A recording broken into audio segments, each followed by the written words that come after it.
Subscribe to our YouTube channel and press the bell icon to never miss any update from Samco. Hello everyone, I am Sandeep Abange and I am back with another IPO review video. This time I am going to talk about upcoming IPO of Barbeque Nation and whether you should invest in this casual dining business or not. Barbeque Nation Hospitality Limited, which operates casual dining restaurant chain in the name of Barbeque Nation, is set to open its IPO in which it is planning to raise close to Rs 453 crore via a combination of fresh issue of Rs 180 crore and offer for sale of Rs 273 crore.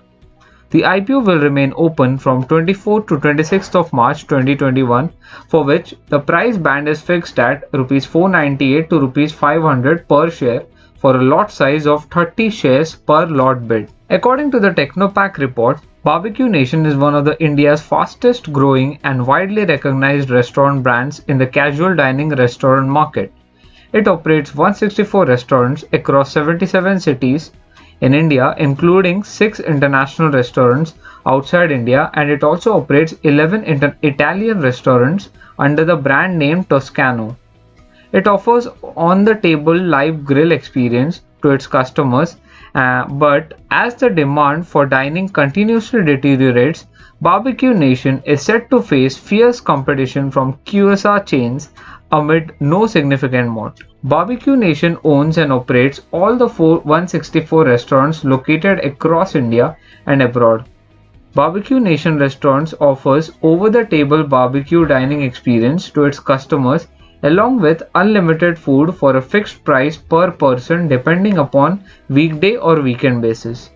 In order to grab the online delivery market and trying to adopt a flexible QSR model, it launched BBQ in a box only for online deliveries to capture this fast growing online delivery market. Let's take a look at company's financials. As you can see, the company has been reporting continuous losses since past 3 years, mainly due to its high debt levels, resulting to high interest cost, losses in international markets, losses in operations of Johnny Rocket restaurants, and this was despite increase in number of restaurants and revenues.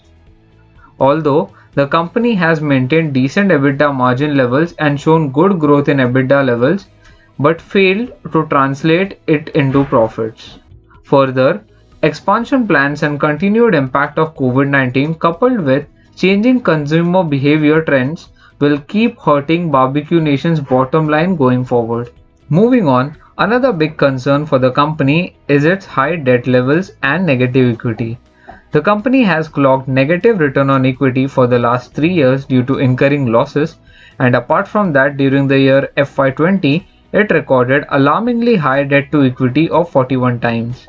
As of FY20, it had total liabilities of 944 crores as against total assets of 955 crores and a net debt of Rs 148 crore. Huge debt levels in a loss-making company with customers shifting from dining to delivery can be a major threat for the company's growth going forward. Coming to the risk part, as same-store sales growth is an important metric for a restaurant chain business as it depicts performance of existing stores, and in BBQ Nation, the trend is declining, and in FY20 due to COVID-19 it clocked negative 2.8% same-store sales growth, and by looking at the demand trend, it is likely to deteriorate further. Barbeque Nation in December 2020 raised Rs 150 crore via pre-IPO placement at a 50% discount of Rs 252 per share as against its IPO price, which is currently priced at 498 to 500 per share.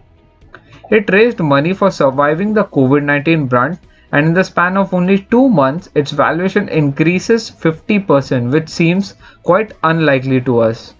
Apart from this, the company has high contingent liabilities worth Rs 59 crores in terms of direct and indirect taxes, and National Anti-Profiteering Authority has also issued a notice against alleged GST lapses worth Rs 33 crore.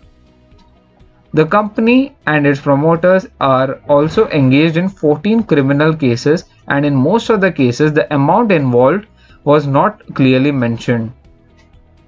The company faces stiff competition from both CDR market and QSR chains and a growing significance of online deliveries may further impact growth in dining business.